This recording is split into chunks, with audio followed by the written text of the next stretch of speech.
You don't have to be a passive observer destined to watch your child self-destruct. Because while you can't change your child or make them want to change, you can help them find their own reasons for changing.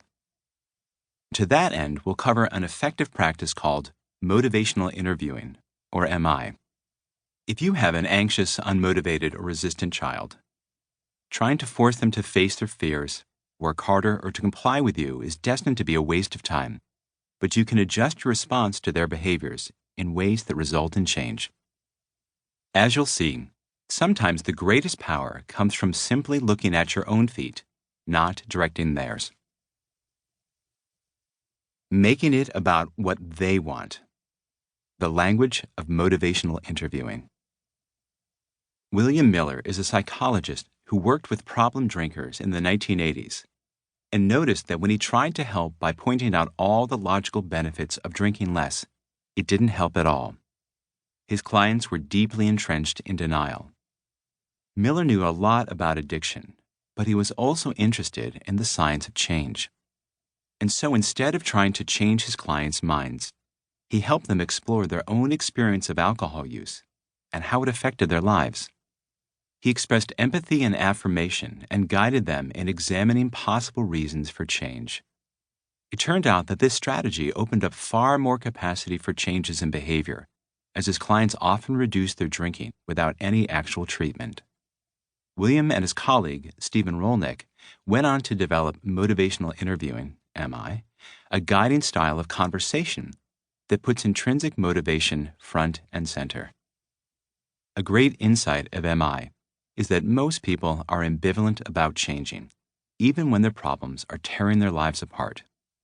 For example, an overweight adult is usually well aware they'd benefit from losing weight, but is also aware that doing so would take a lot of restraint, deprivation, and self-discipline, which could be painful. They also know that they could try and fail, and then they'll feel like they're in an even deeper hole than they were before. Similarly, underachieving students usually know that doing better in school would be a good thing, and most would like to be better students.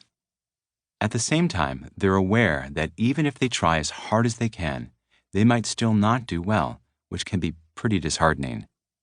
They also know that doing better in school could give their parents and teachers the satisfaction of saying, "I told you so," or could lead to the expectation that they will always commit Herculean effort to their work. I once tutored a teenager named Henry who never wanted to push himself in anything. I didn't fully understand until I met Henry's dad, who was prone to saying things like, "You always do this, you always wuss out." Although Henry's father hoped that comments like these would shame Henry into working harder, Henry clearly had the impression that no matter what he did or how he performed, it would not be good enough for his dad. Or consider a kid who refuses to go to school at all. On one end of the scale, they want their life to work and know they're missing out on learning that may be important to them.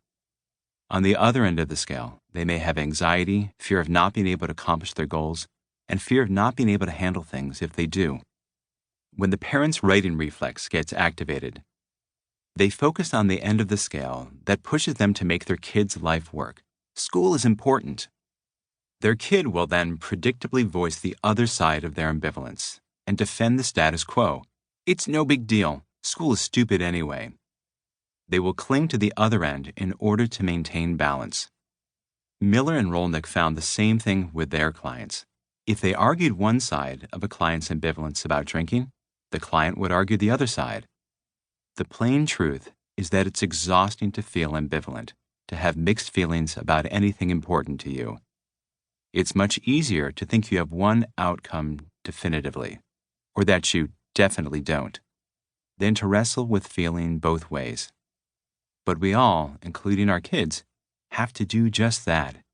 When someone, say a parent, tries to rush that process, all it does is get in the way, pushes to extremes, and slow down the clarity that will come in its own time.